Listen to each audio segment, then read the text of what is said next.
estuvimos hablando de la región, de cómo están otros países y decimos, bueno, la curva que estamos conteniendo en Uruguay, que no está pasando en todos los países de la región y menos en Brasil, que justamente esta semana tiene un récord, es el segundo país con más casos luego de haber superado a Rusia. Los infectados ascienden a 350.000 y hay críticas hacia el presidente Jair Bolsonaro. Y lo que nos preocupa a nosotros, que veníamos hablando recién con el secretario de Presidencia Álvaro Delgado, que justamente es la frontera. Estamos en contacto con la periodista brasileña y corresponsal de Océano FM acá en Uruguay, Nayra Hofmeister. Muchísimas gracias por recibirnos, Nayra. Hola, buenos días. El placer es todo mío. Bien, Nadia, actualizarnos, dijimos las cifras, capaz que ya cambiaron, y cómo lo están viviendo en Brasil. Sí, ya cambiaron las cifras. Efectivamente, en este momento ya tenemos 391.000 casos confirmados. Las últimas 24 horas fueron 16.000 nuevos casos.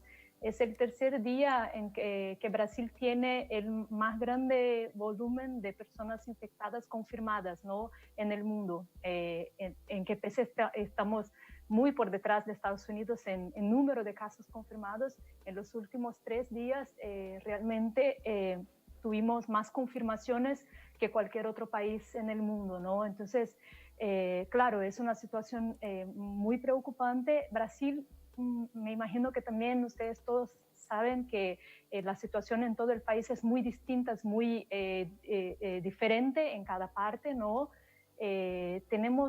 Brasil está llevando a cabo una gran investigación respecto de la prevalencia del coronavirus en el país, que su primera fase terminó ayer. Entonces los investigadores divulgaron un dato que es importante, que sería el hecho de que tenemos en realidad 7 veces más casos de los confirmados. Sin embargo, las diferencias en las regiones son grandísimas. Entonces, el norte del país, por ejemplo, en las ciudades que fueron investigadas, se confirmó que hay una prevalencia muy grande. Por ejemplo, hay casos en el Pará, en el estado norteño del Pará, en el que 24% de las personas reaccionaron con anticuerpos, ¿no?, a los test, a las pruebas. Y en el sur, bueno, la incidencia es menor, ¿no? Algunas partes del país está muy diverso en relación a los datos. Entonces, la situación es diferente en cada parte. Aquí en el sur, yo estoy hablando de Porto Alegre, ahí al lado de Uruguay, tenemos una situación más, digamos, menos grave. La infraestructura sanitaria no está todavía colapsada. Tenemos plazas en hospitales. El gobierno incluso impulsa un plan de apertura gradual de las actividades tras más de 2 meses que estamos todos encerrados en casa. Claro. Nayra. Y entonces eso que pasa. No, quería consultarte porque es impactante esta cifra que vos decís que compartieron científicos brasileños respecto a que hay 7 veces más de personas infectadas de las que se cree. ¿En qué se basan los datos oficiales y en qué se basan los datos de los científicos? ¿Son personas que fueron asintomáticas? ¿Son personas que nunca, nunca se realizaron test, que están por fuera de algún sistema de salud? ¿En qué se basan ambos datos? Exactamente. En Brasil, como en muchos otros países, pero en Brasil la orientación de las autoridades sanitarias es hacer pruebas solamente en los casos de internación hospitalar. O sea, claro, la persona que llega con síntomas tan graves que necesita atención hospitalaria, y entonces ahí sí se realizan pruebas. Normalmente las personas que tienen, por ejemplo, síntomas suaves, y que pueden tratarse en casa, aunque el protocolo clínico pueda suponer que sea un caso de coronavirus, normalmente no lo hacen pruebas. Entonces esas personas no sabemos si están efectivamente contagiadas o no. Entonces es el protocolo nacional. Sin embargo, los investigadores lo que han hecho es una investigación bárbara, porque están haciendo... son más de 100.000 pruebas que buscan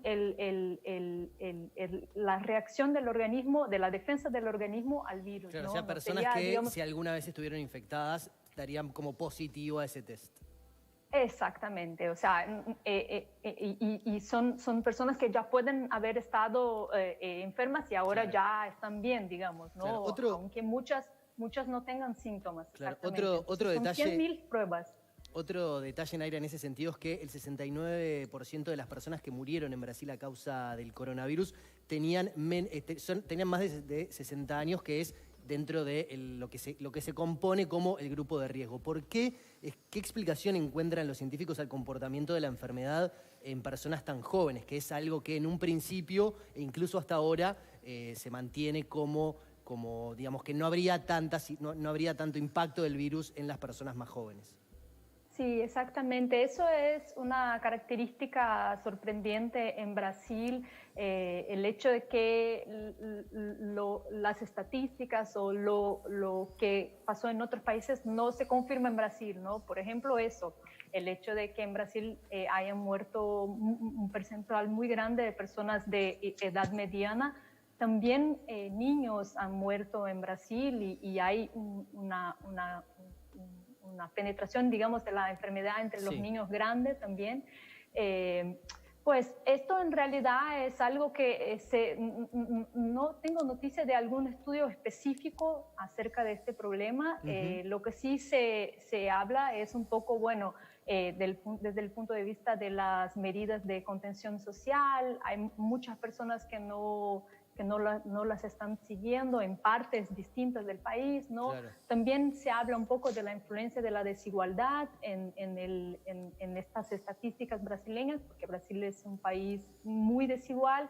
Entonces, por ejemplo, en las partes más pobres del país, en las favelas, es muy difícil que no haya, bueno, que las personas no salgan, por ejemplo, para trabajar, incluso porque no tienen ahorros suficientes para pero Naira, ahí es un donde mes entero. se ha disparado más. ¿Cómo se ha dado el tema de los casos? Digo, hay tantos que evidentemente hay en todas las zonas, pero... Sí, en algunas partes, por ejemplo, en Río de Janeiro y en São Paulo, está bastante difundido y hay efectivamente barrios pobres con una prevalencia muy grande y más grave. La prevalencia no, a ver, me corrijo. En São Paulo lo que hicieron fue una investigación y encontraron que hay más casos proporcionalmente a la población en los barrios ricos. Sin embargo, mueren más personas decorrentes del coronavirus en los barrios pobres. Claro. Eso es la investigación que se hizo en São Paulo específicamente, ¿no? Pero sí, hay muchas noticias, por ejemplo, de datos no oficiales, ¿no? De casos no registrados, no contabilizados en las favelas. Eso sí que hay muchos casos, muchas muertes y muchos casos que no son testados en las favelas en todo el país. Aquí donde yo vivo, en Porto Alegre, hace unas 4 semanas, creo, más o menos un mes, empezó a invertir este contagio. O sea, empezó en los barrios más ricos y ahora ya está bastante más incidente en las favelas. Y claro, es una población que no tiene condiciones. Ayer salió una encuesta en la que los investigadores encontraron que 7 en cada 10 brasileños no va a poder pagar sus cuentas el mes de mayo. Entonces es bastante grave y claro, estas personas son las personas más afectadas en este sentido. Naira, aprovechando que estás en Porto Alegre y que a los uruguayos lo que más nos preocupa, por motivos un poco egoístas pero obvios, es la situación de Río Grande del Sur. El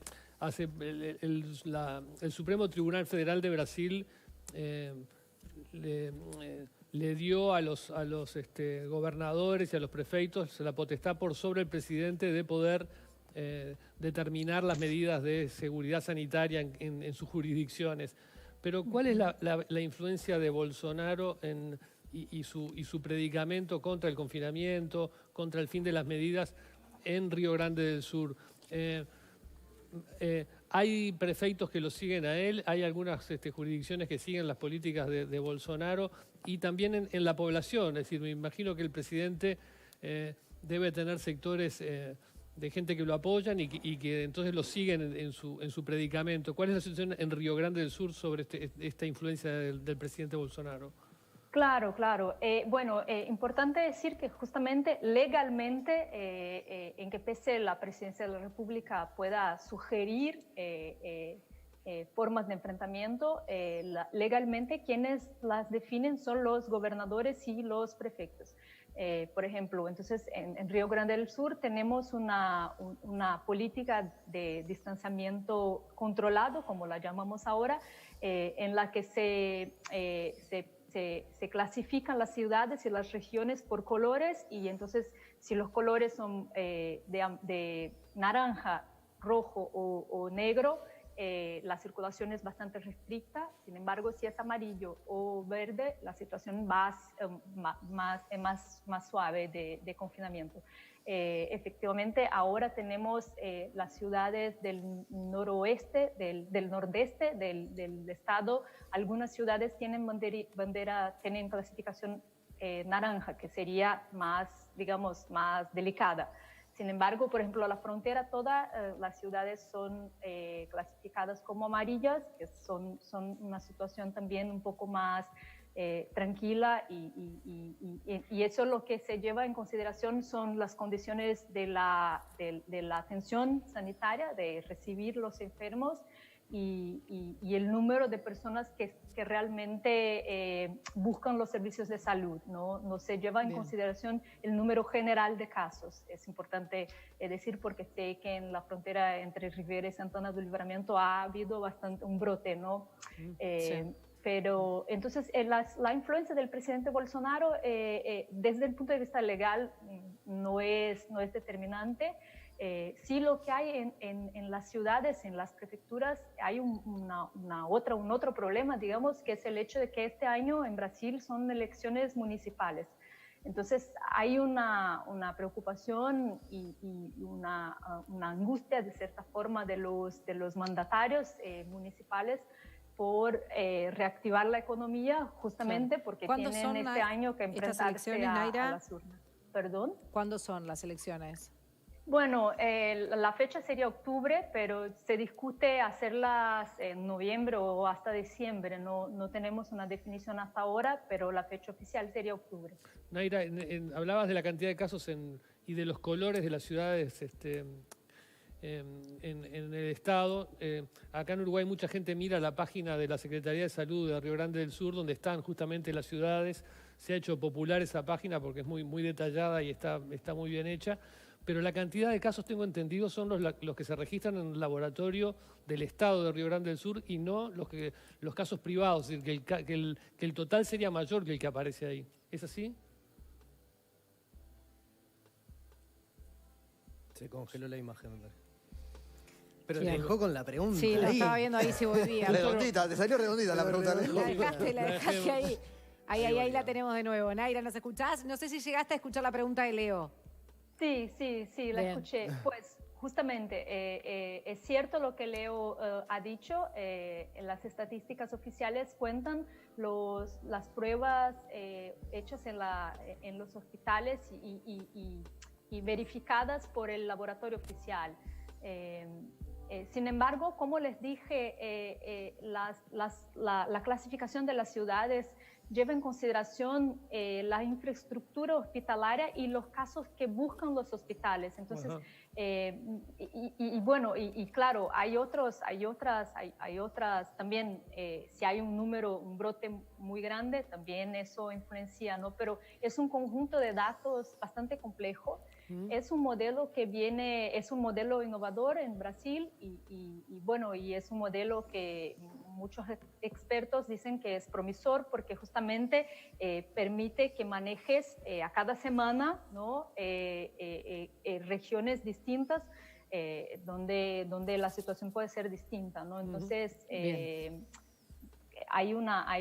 y en las últimas 2 semanas, después de que se adoptó esta forma de de manejar la situación sanitaria y las permisiones de circulación de las personas. Efectivamente porque hubo un poco una apertura, ¿no? Y hubo un crecimiento de los casos. En Río Grande del Sur en este momento tenemos 6.700 casos confirmados. Eso es más de 6 veces lo que Uruguay ha confirmado, aunque claro, nuestra población son 11 millones, claro, ¿no? Pero, de población. Naira, te quería preguntar por el tema social también, ¿no? Porque recién hablábamos de las decisiones del presidente Bolsonaro y quienes están de acuerdo y quienes no, de la reactivación, de continuar en realidad con la vida económica del país, con los números que están teniendo, pero también con las 2 renuncias de sus ministros de Salud Pública. Sí, eso es, bueno, es una situación que nos preocupa a todos en menos de un mes, en el medio de una situación tan grave como esa. Tuvimos 2 dimisiones de ministros y en ambos casos las dimisiones se dieron porque los ministros, los entonces ministros, discordaban del presidente respecto a los protocolos de uso de la cloroquina como medicación para el coronavirus, y también sobre la reactivación de la economía y el intento de buscar, bueno, salir adelante, ¿no?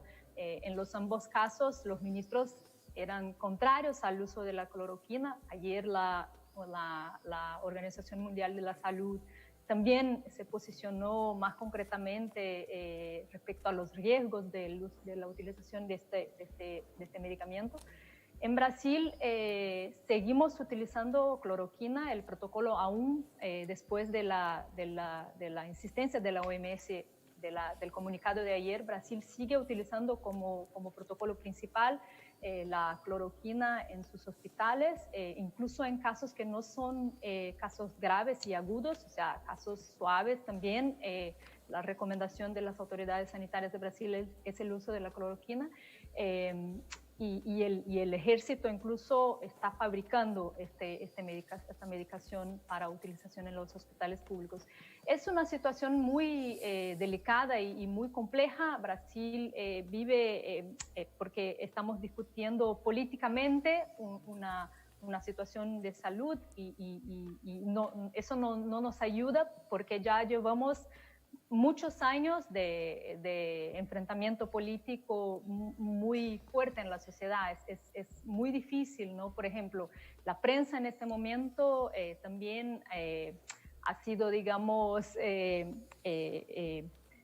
ha sido tomada como una oposición más al gobierno del presidente Jair Bolsonaro por sus críticas frecuentes que hace justamente a sus actitudes, ¿no? Bolsonaro, por ejemplo, sale frecuentemente a la calle sin protección, saluda a sus seguidores, que son muchos. Aún en Brasil hay muchas personas que lo soportan y que lo dan alento.